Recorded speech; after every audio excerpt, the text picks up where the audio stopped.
The trends and forecasts by reputed agencies are available everywhere, but there is an art to interpret these, to translate these into your products, and we'll be having a very good panel discussion, hopefully, because we've got very eminent speakers here. The session is being moderated by Ruma Malik. She's the CEO of Something Else, and then our other panelists include Sheila Lankar, director, founder of Direct Create.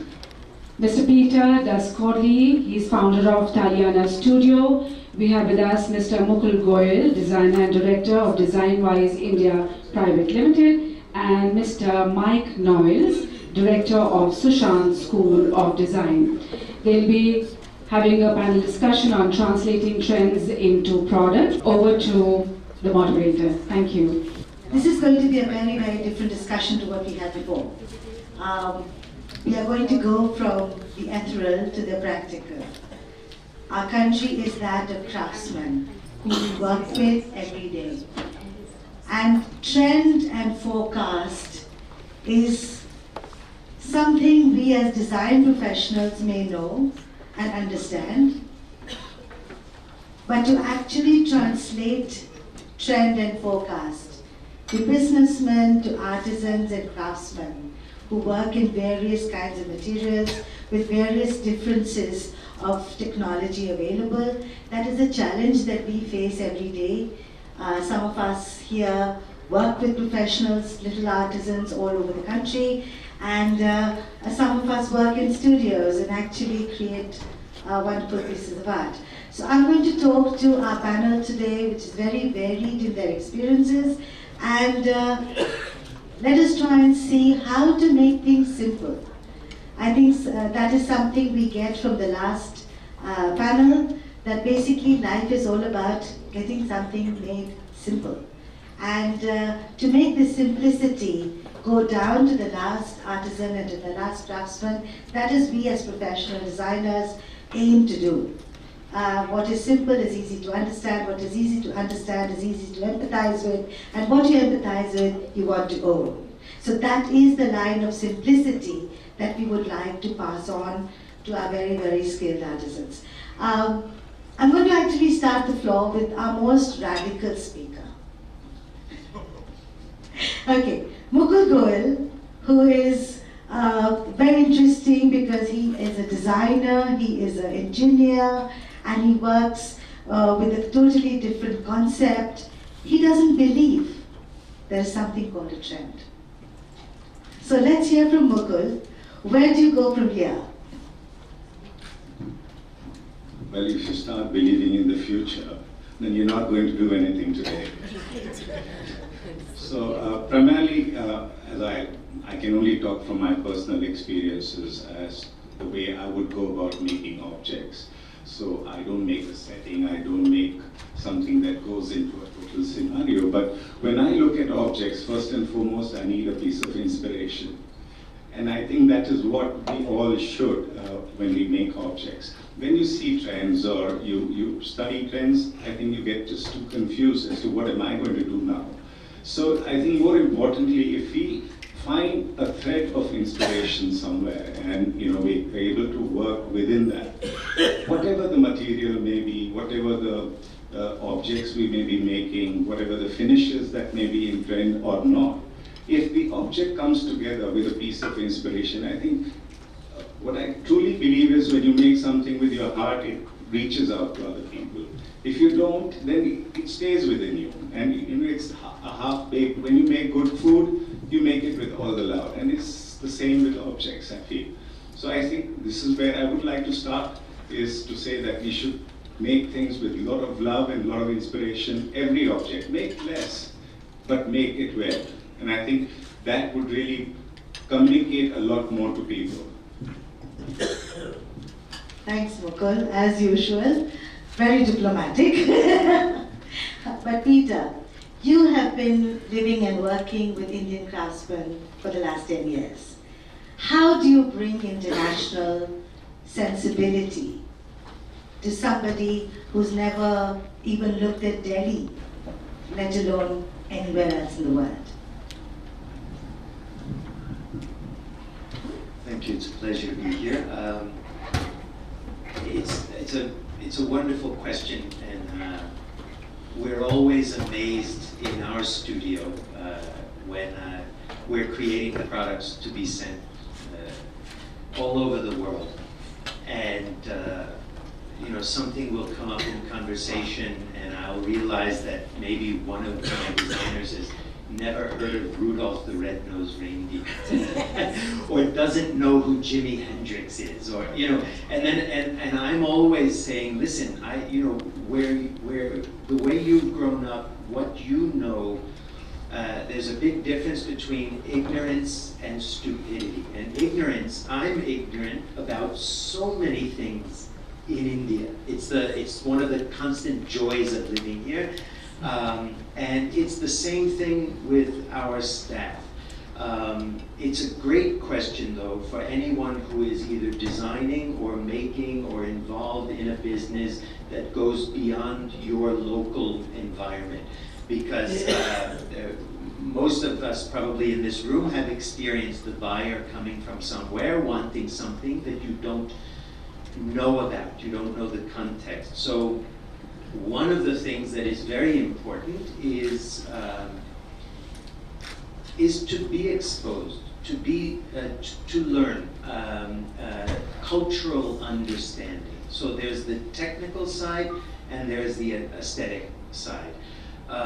Just to sort of follow up with what Mukul was saying about no trends or how, I'm with you, I understand what you're saying, but an interesting thing happens when you're engaged in a business and when you have a company and you have some range of products. When you create, and I know that I've experienced this tension throughout my career, that I approach it much the way that you were mentioning, that with a passion, with your heart, like an artist would. But then when you engage in a commercial enterprise and you don't always have the luxury of only doing what you want, or let's say you make a range of products and some you love, they're to your taste, you like much more than others. What happens when the one you like least sells the best? And then it's the next season and you have to design again. So, anyone involved in consumer products knows that you're always wanting to create something new and looking ahead, but you're also looking behind. You're looking at rates of sales, past performance, and so the commercial reality, and then this dovetails also into this idea of forecasting and trend forecasting. So it's a mix of inputs, as Urvashi was also saying. It's the political mood, and a lot depends on your positioning of your company. If you are having the luxury of being a designer that's like an artist, and you have your voice, you're able to lead, and people are coming to you for what you do, then you're setting a trend. But when you're following the market, and that's actually a warning for all of us engaged in this business, is while you have to sort of regard the market, if you are a follower, then, and if you're only producing what other people are making in a similar way, then you're going to be competing on price. Obviously, quality is important, service is important, but how do you break out of that price grind? It's to have something that no one else has. Peter, it's so interesting, but 35 years ago when I came back as a young graduate, an artist, in our trade, especially in the buying ages, there was no concept of starting out with design. We only copied what the West wanted us to make. And there was no concept of presenting a collection. You basically followed orders. And it was really funny because I used to go to these little villages in Kashmir and in little places in UP, not the hubs of Moradabad, but little villages, little kasbahs. And I would be drawing these daffodils and I would be drawing these narcissus. And the craftsman would look so, they would wonder and look at me and say, yes, we understand exactly what you're drawing. And then when I would give it to them to draw, they would draw a lotus. Because that's all they had ever drawn. Behind trucks and scooters and everything else, the first element that they drew was the lotus. So no matter what they were trying to draw, they would draw a lotus. So it took a very long time for me to explain to them the tapestry of France, but we got it eventually. But what is interesting is that ignorance, stupidity, and under-education can often be misinterpreted. And how to impart education without overriding a culture is something very important to learn about. How do we impart design? How do we impart aesthetics? How do we create respect for another form of art? This is all a part of our training and a part that we want to imbibe to the next generations. Mike, you teach and you imbibe people with education. So how would you like to comment on the bridging of the cultures, the building of the global sensibilities, where we can actually go from art. Art is very personal. Design is basically commercial. That is the difference. All of us are designers. We don't have the luxury often to be artists, to create for ourselves. So how do you make that difference, that bridge between art and design? I think in the Indian context, which has been very important to me for the last 30 years, and certainly in education, it's getting the youngsters to know. Let's be honest, design has not been on the agenda in India for quite a few years, whereas 3,500 years ago, it was very much on the agenda and set the style and the scene for everywhere. So we're an old culture. I come from a young culture. I'm from a 1,000-year-old culture. The Americans come from a 3-week. Sorry, he's all right. He's an Italian. By the way, I'm very happy to understand that what Trump meant was a picnic table and not a wall. But that's the point. So what you're doing, and with us, when we get, because again, most students that even come to our school and they want to study design, they've had a bit of a fight with their parents to get there. Most of the kids were told at the age of 12, put down your sketchbooks and stop reading all that junk about whatever else. Most of them have had their creativity sucked out of them by the system, not the Indian system, the worldwide system. Kids have, of the age of 5, have a creativity level of 98%. By the time that we drag them through the system, the evil system worldwide, by the time they're 18, the creativity levels have come down to 12%. So there's all sorts of problems that you have as a person that is imbibing or encouraging. But the biggest thing you've got is to tell those kids that they come from an amazing, fantastic culture. Get out there, you've got creativity in your genes, use it. And work with craftsmen, work with artisans. I mean, and that doesn't mean, hey, we're all coming back to being sort of, back to the garden, being hippies again and whatever. Because we have the opportunity now of working with high technology and low technology together. India's the only country on the planet, according to Jeremy Rifkin, that can do that. It's an amazing magic. So what you have to do with the students is make them proud of where they come from, make them see all the great stuff that's around them, and make them realise that they have the ability to actually make this happen. They really do. I'm going to be controversial. When I walk into places like this, it's a good venue or whatever else. But from a creative point of view, my heart sinks. Because if I go from one stall to another stall to another stall with 4.5 tons of aluminium moulded into the same thing that I've been seeing for God knows how many centuries, or God so many decades, certainly decades, I think to myself, what the hell are we doing? What are we doing? Do we really believe that we are a creative country? Do we really believe in all the things that we've achieved and that we've done? Do we believe it? Or are we, okay, let's get, so the classic again, China, 300,000 design graduates a year, India, 3,000 design graduates a year. We don't take it seriously. Until we take it seriously, you, the industry, take it seriously, or whatever else the kids want. And so that's why, from imbibing, make them proud. Make them proud of what they've got. And that, included in that pride, means what make them just love. The whole thing about work, when I design, my big thing is chairs. When I design something like a chair, yeah, I do maybe 20%, 30% of the work. The guys that I'm working with do 70%. They make it happen because they're craftsmen. And they tell, like he says, they tell me off all the time, what rubbish, you can't do this, or whatever. Make them proud. Thank you so much, Mike. Well, Sheila has been working with the heritage that we have in India for the last 30 years and recreating the luxury of art. So Sheila, what's your take on this? It's a very interesting question. I'd actually pose a counter question to say, how do we define art? How do we define craft? What do we call as craftsmanship? Who is the designer? Who's the maker? Who's the craftsman?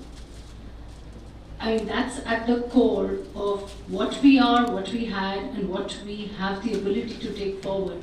Like Mike said, we've had 3,500 years of beauty and creation.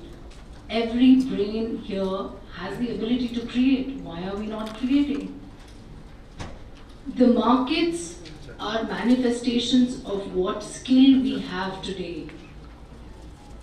I run a technology company with over 5,000 people, 5,000 database of artists, designers, craftsmen, and people across not only India but Southeast Asia. There's a very fine line between what we think, what we consume, and what people want. The only line that can actually bridge it is clarity of thought. The designer manifests what he has learned through his brain. The craftsman or the maker manifests it with his hands. In Hindi, we call it hunar. Hunar is skill. Skill is what we bring on the table with what we think and what is our ability over generations that has come down to us and what we're excited about. Isn't it, in another word, you can always call it the creative force. So again, taking a thread from what Peter and Mike are saying, we run an incredible industry, billions of dollars in the act of creating. It is the single most responsibility of every single person here to, one, understand the market that they are working with very clearly. The consumption economy today, I mean, it was interesting to see the trend report, but the culture and the economy that we are here, India is one of the fastest growing consumer economy. But are we making the products for India? Where is the thali? Where is the katori? We're still eating dal and chawal and a whole lot of stuff. Where is the dinnerware for it? Where is the tableware for it? What is it that we wear? What is it that we talk? What is the footwear that we work in? What's the climate that we work in? Billions of people are consuming a product that is not a part of their truth, which is point 3 of the trends economy. If we have to work with truth, we need to really be comfortable in a skin and create products for that. The other byproduct which is troubling this entire economy is because we are not in sync with that line, there is enormous amount of inventory loss that every single person here knows. We've created something, only 15% gets consumed, 45% is there in warehouses, another 30% is what gets recycled over time, and then the year starts again. Somebody from somewhere has made a report that is supposed to work for the billions of people who are consuming, which may or may not be correct. So if we actually look through the cycle of the 4 points and objectively look at it from each economy, we will have our answers. We really need to work with our heart, with the designer and the craftsman, have due respect. I mean, it was interesting to see a statistic, 61% is labor. If 61% is labor and 12% is design and 5% is packaging and 6%, then what are we left with? We really need to skim the cream of the consumer economy. There is a bridge that needs to happen between the excesses that the retail industry has garnered over time. It is like real estate. When the price of land becomes, far more than anything else, then nothing new actually can come out of the system, because you just cannot build if it's not viable. Somewhere along the line, the retail industry is going through that flux. But if we understand that finally the handicraft industry is all about working with the hand and giving as much work and craftsmanship and connecting it with the design thinking and respecting the three ecosystem of the market, the designer and the maker or the craftsman, we will all reach home beautifully. Thanks, Sheila. It's very interesting because the other day we were talking about our industry and Sheila asked me, how many people in a factory are labor and how many are craftsmen? And I was very sorry to actually say 100% was labor. All our factories have reduced our craftsmen to labor. And our entire industry, worth billions of dollars, is for some odd reason neglecting our own country. So we have this huge show here for the global economy. And there's almost a by thought saying, okay, maybe there's some domestic business as well. But actually, we do not have an industry, a vibrant industry for our domestic business, which is worth billions. The world is coming into India to grasp its domestic market. And we who are sitting sell rejects of our business into the domestic business. Our domestic retailers get our rejects because there simply isn't an industry which is geared for our own domestic market. Billions of dollars of business available, and it hasn't been tapped.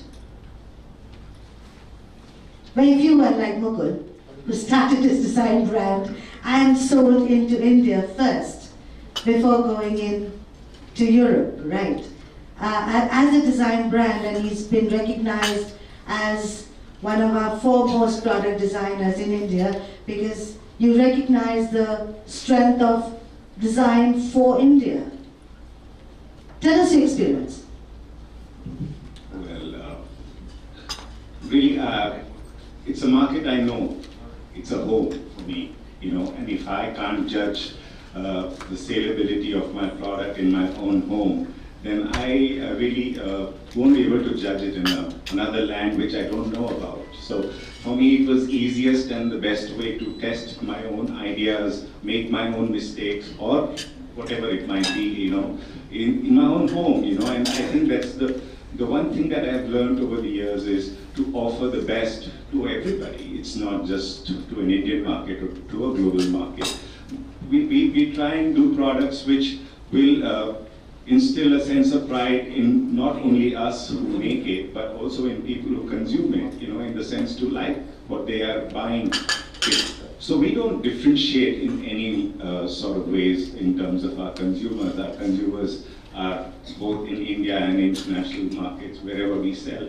And the one thing is what we have found, and that is primarily in retrospect, is to have found a sense of identity in what we do. in the sense we have created our own language of products, and which has helped us selling the products in some way. This is not the way we decided that we would do, but it happened that way, and of course, market forces help you to consolidate that position in a more stronger way than you thought you would be able to do. But definitely, I feel that when we are creating objects, we need to be able to have a sense of conviction in what we do. If we all want to make successful objects, we will always be mediocre. We will never experiment. We will never push the boundaries. And if we want to make better objects, we should be able to embrace failure first, and success only comes after failure. So I think very important. We always say, let's not make this; it may not sell. Why don't we try it out? Let's experiment. Let's make differences. And when we do that, I think that's when, beyond that failure, lies the true success of making beautiful objects.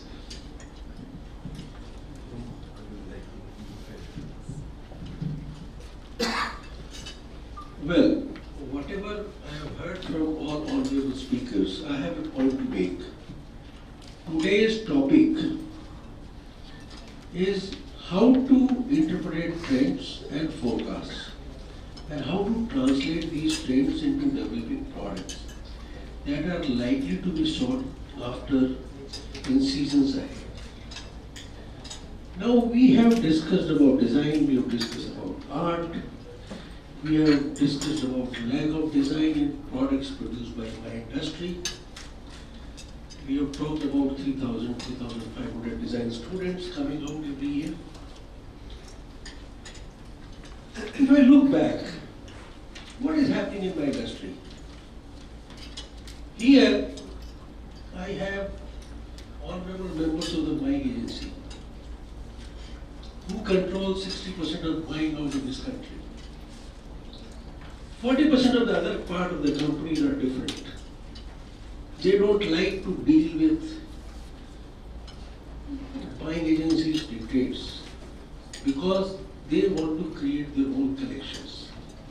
They have their own customers who appreciate what they create, what they innovate. Here, what we are doing is customer service. We have a price target. We have to make a sample in 7 days, 3 days. If you are not able to make a sample in 3 days, you are not a good vendor. I am talking a very straight language, so please don't misunderstand me. Who is the culprit then? Industry or we all? We don't give time, as he said. You should think, you should do what you like. You should like to create. If I remember, Mukulji, the first day when you joined our fair, as a senior I had visited your fair, and you were very depressed. यहाँ तो design की बात ही नहीं करता, तो मैं इतनी मेहनत करता हूँ, but he continued with his passion, and I always admire. और जहाँ भी मैं इनका स्टैंडिंग का प्रोडक्ट देखता हूँ, I like to go because I know him from those days. He was committed. He believed in himself, and he proved himself. But also I know that he has a challenge in the production of his products. So, where do we land? He has created a design with passion, with his heart in it. He is able to convert 80% of his passion, design into product, 20% he has challenge. Because of the poor infrastructure our industry has, the poor commitment our industry has, and also the IPR. So my request to all of you is, there are a lot of challenges our industry is facing. We want to be design-led. We are design-led. Unfortunately, we are not able to express ourselves. You go around. Mr. Mike said, if I go around, I find tons of harmony. But then we are all to be blamed for that. See, when my fair started, what you see, it was 200% of that. But gradually we have changed over the time. The credit goes to all of you on that change. But the change has been slow because of the customer service. You all believe in our crowd persons. You all believe in our talent. She said we had heritage. We had talents. We were creators. So we still are creators.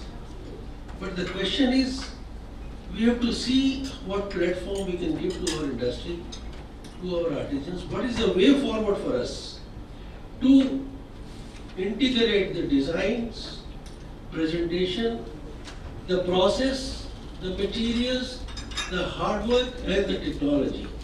So I think if we can discuss that way, it will be better for all of us. Absolutely, sir, and that is what I was coming to. When I said that why are we only concentrating on the West for our market? Why are we waiting for 7 days for a sample to be made? We have an industry here, a very vibrant industry. Why are none of you tackling it? Why are you none of you marketing it?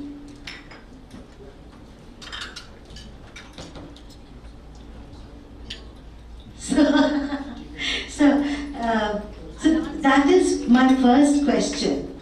That, okay, we may know that sustainability is a big word today.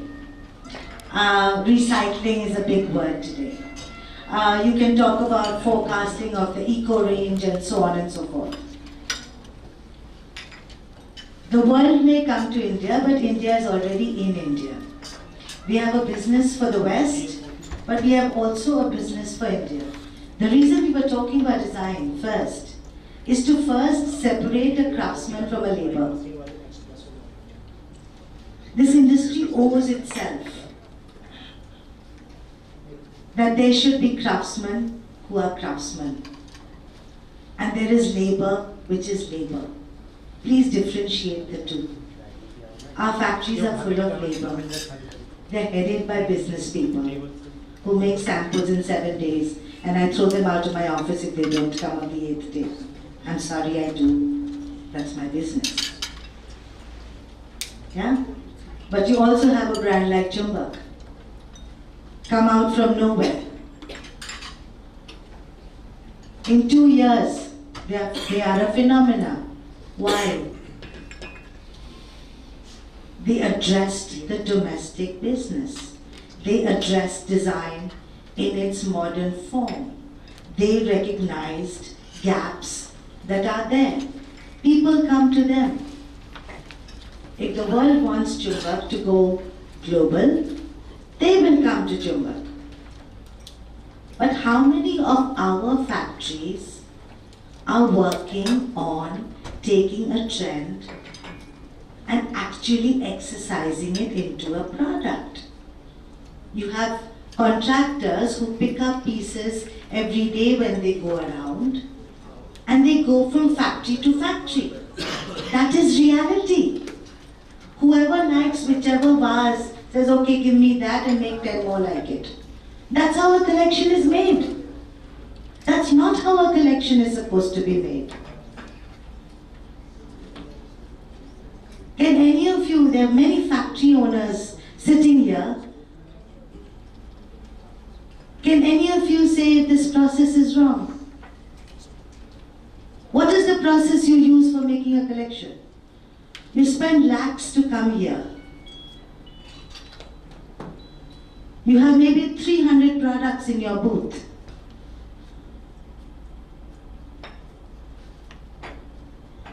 You're going to have 3,000 customers passing by your aisle in 4 days. How much time have you actually physically, economically spent on creating a connection? Can any of you tell me that?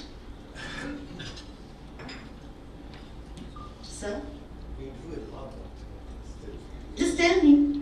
This collection, you have a big booth. You have 2 big booths. 4. I missed the other 2, sorry. I only saw 2. So, in your 4 booths, sir, you would have a minimum of 1,000 pieces. Is that right? Out of those 1,000 pieces,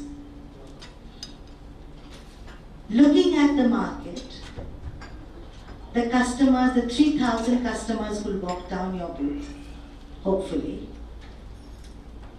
How much actual design, thought has gone in, or why a particular vase must find its place on your shelf?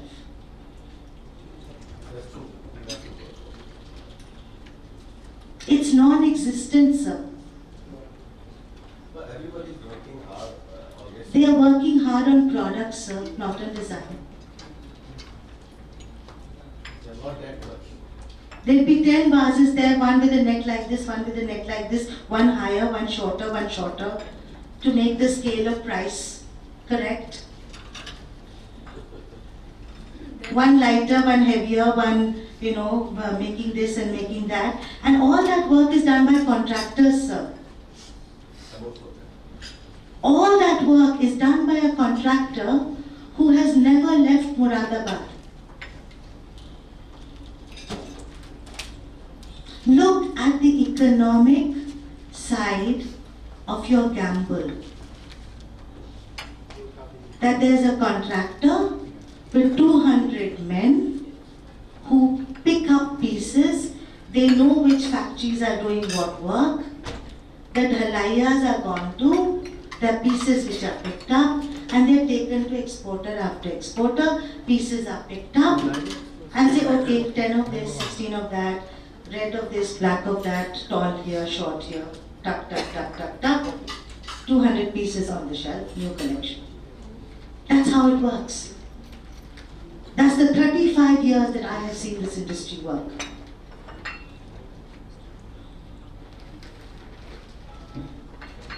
And that is so sad. That you're all spending so much money. You have opportunities which are being wasted every minute. And at the end of it all, everybody sincerely believes they're doing a great job and that we are still slightly near the start line, nowhere near the finish. So I'm only saying that if you have, in every industry, there are experts. There are metallurgical experts, they're engineers, they're experts. And craftsmen should be given that privilege of being experts. The labor can reproduce. If I want 2,000 pieces of a vase, I would hate to disrespect the craftsman to sit and make 2,000 pieces of that vase again and again and again. That's not his job. But a labor or a contractor cannot create. Only a craftsman can create. So unless you have craftsmen who are associated with your factories and who are given education and information, not even education, but information about design, there is no way you're going to be able to, they don't even know this meaning of a trend. Designers don't know meanings of trends. Forget a laborer. Design. Let's get into the real and product. There are 20 things that we see in real life, and we hear news, there's internet. Pick on a topic that is closest to your heart and your culture.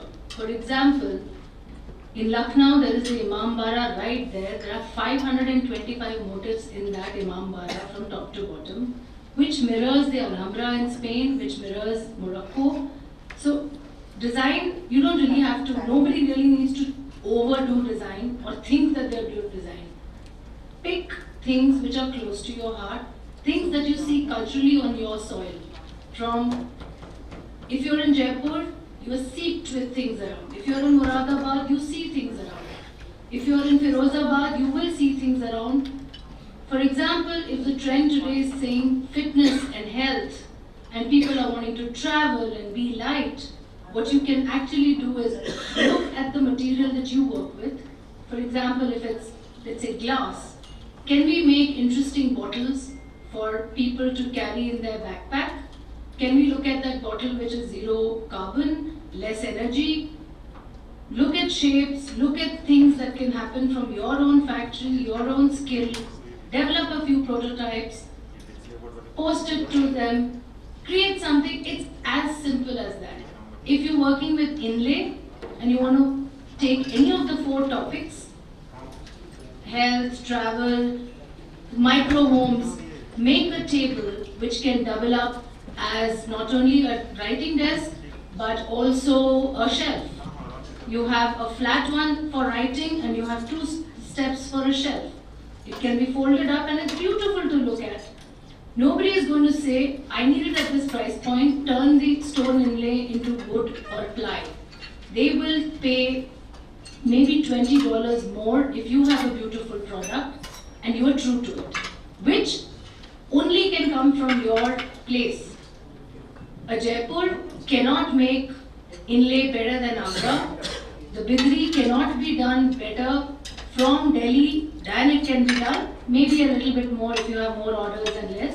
So if you're true to our soil, the cultural legacy that we have, and recognize the skills of what we have, then it's very easy to look. So it is material, it's the choice of the product, trends translate into choices of products, choices of products translate into choices of materials, shapes. Putting it together is your personal creation. And you will have a collection which will be different from your next door neighbor because he is not seeing that pattern as you are seeing with your own eyes. Thank you, Sheila. That's a great point. Can we pass the microphone? I think we're quite very Very briefly. Practical experience. About 25 years ago, I set up a company called In Trading, which was an extremely successful company, furniture company. We took it in India. And we took it very, very far. The big objective for me was to employ 5,000 people. We ended up managing to employ 2,000 people. The reason I couldn't push it beyond the 2,000 was because we could get great artisans, great craftsmen. We could do the design and the marketing. I couldn't get the middle people. I needed people that had experienced design education. This gentleman here, who I am sure has got an amazing organisation and employs an awful lot of people and should be lauded for that. That's brilliant. But I would imagine, if I may respectfully say so, that because of the evolution of your industry, you've not really been given the opportunity to turn around and say, hey, I'm going to open up my own design studio, because you've been too busy getting on with it. You've been too busy to getting the business from this one, from that one. So it's not been thrust at you. Because it's not like it is in the West or China or whatever, where there are dozens and dozens, thousands of designers that want to come and work for you.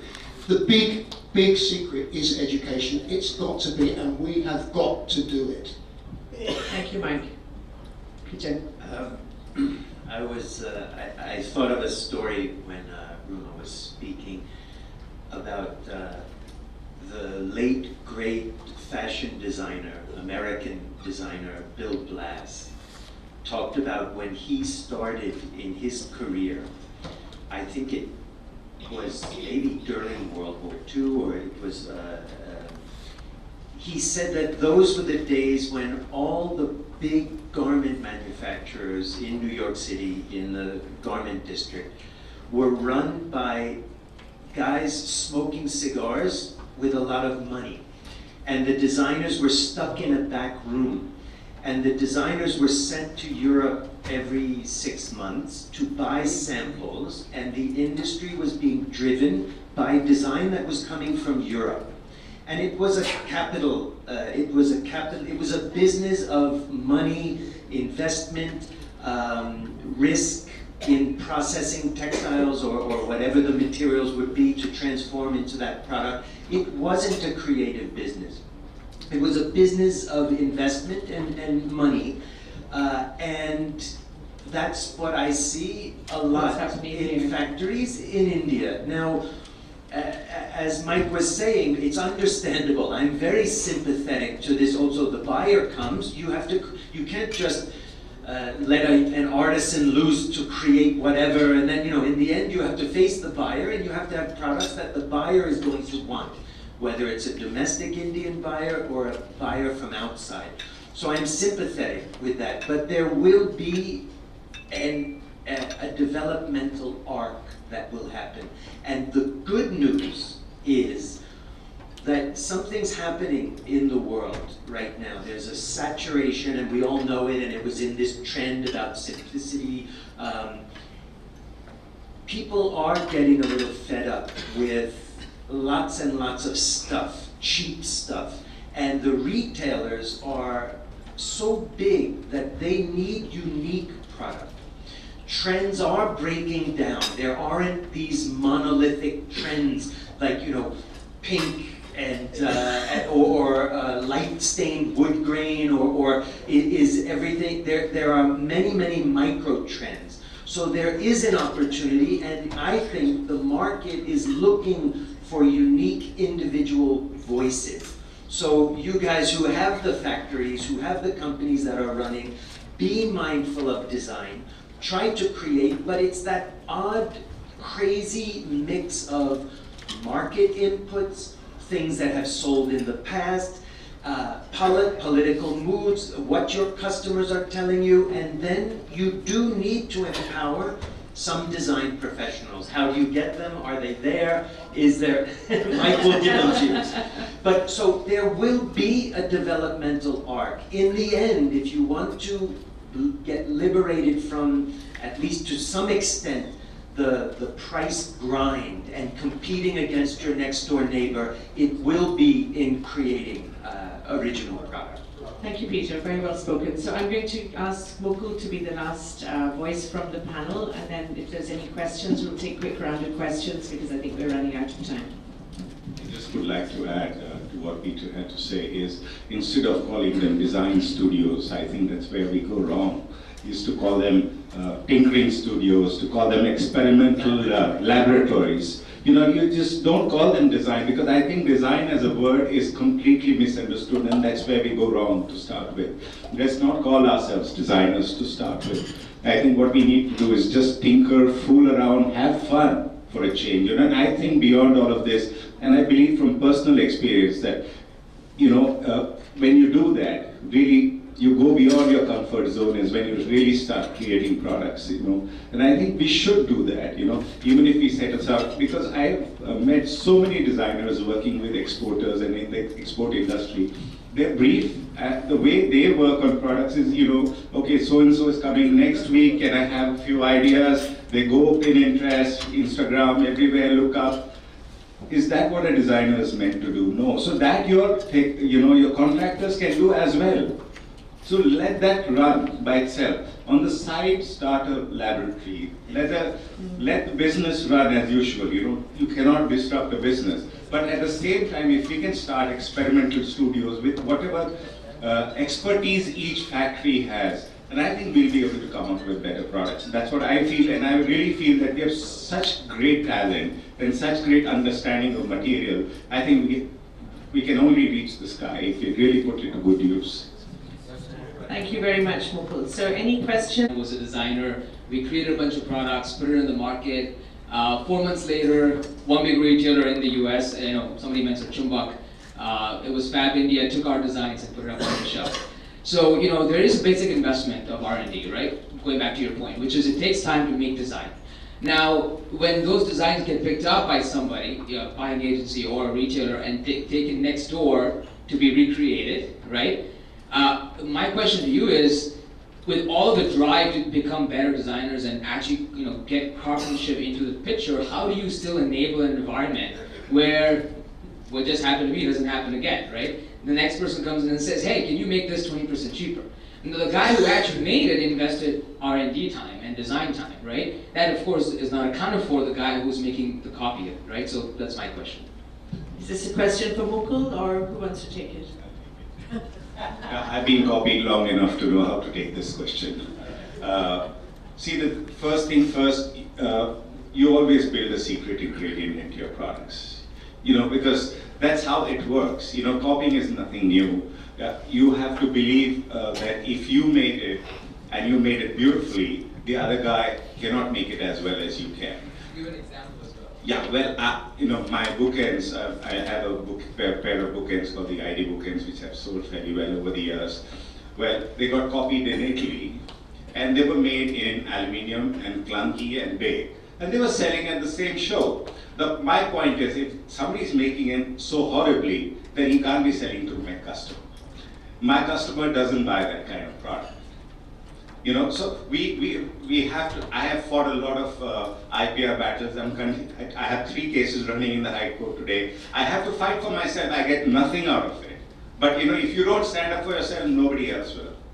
And that's how it works. So you have to believe in it. One day it will come. Believe me, that's not the last stop. You have to run. And keep going forward with Yes. new design. Never look back. Yeah, keep moving forward. I have a point in this. If you're able to do it better than anybody else, in our country, there are many ways to do the same thing. And in a sense, Mukul will also have his market, the copier will also have a market, but the skill, the intricacy and the detailing comes from the creative force of the creator. That cannot be copied. That is never copied. So they miss the essence. So there will be 5 lookalikes and 5 different markets, and in a way it's great because at least from being just doing the same thing, somebody else has actually done something new. So it's a good thing because you've set a trend. People only copy stuff which is doing really well, and you float it out. So we have a question down here and there. Yeah, just an observation was made. I'm more like a bystander to this beautiful trade, and we have the opportunity of interacting with buyers who visit here. And let me first share that anytime we hear applause for the products that you guys make, it's wonderful. It fills me also with a sense of pride where I have no stake in it, so to say, I have not done nothing for it. But now, hearing all of you say that, like ma'am was saying, somebody has 1,000 products in a stand, but can you do something like the auto industry does, like presenting a concept car? So out of 1,000, everybody just puts up 20 products, which shows their capability of how they think and their skills.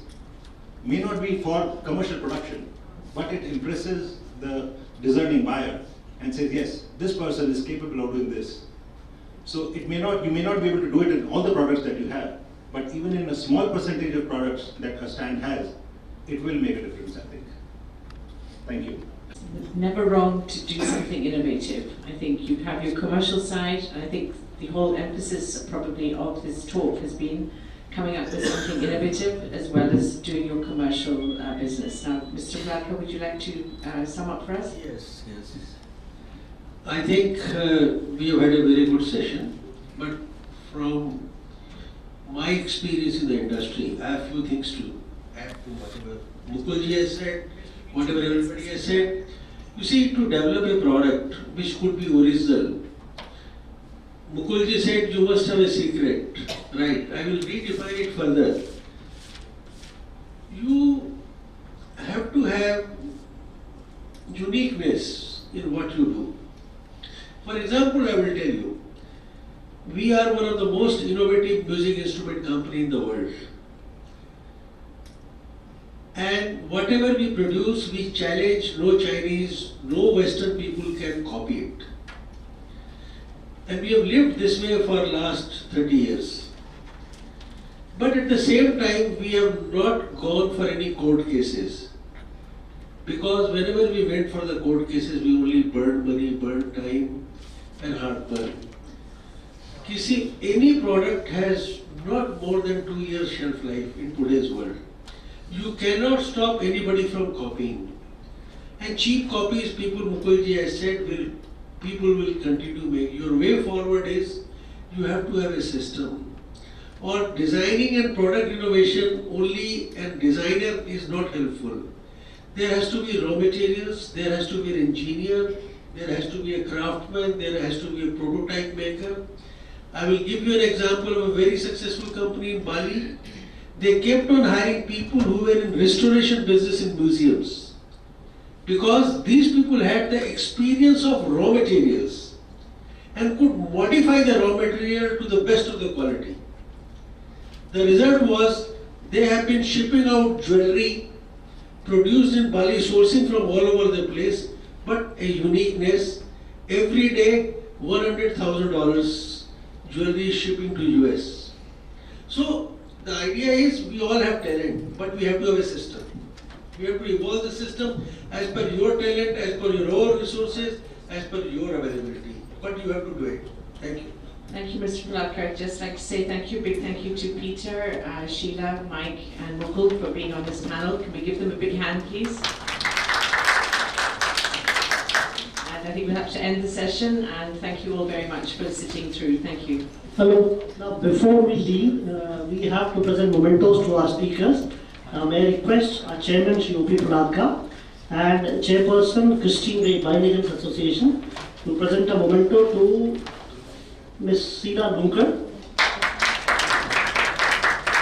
Another memento to Mr. Mukul Goyal. To Mike Knowles. And last but not the least, Mr. Peter Daskole. And thank you all for joining us. Now before we move, can we have a group photograph right in front of the